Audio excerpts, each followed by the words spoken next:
1 này, 2 này, 3 này, 4 này, 5 nhá. 5. Rồi 6 7 8 3 9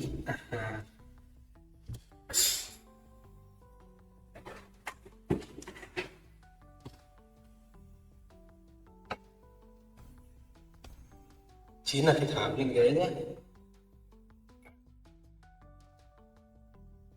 Rồi ok, xem còn lại.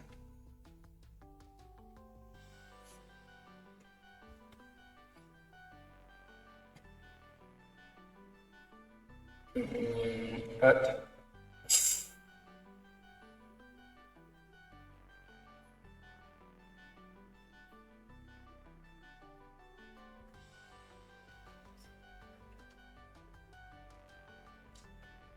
Đây.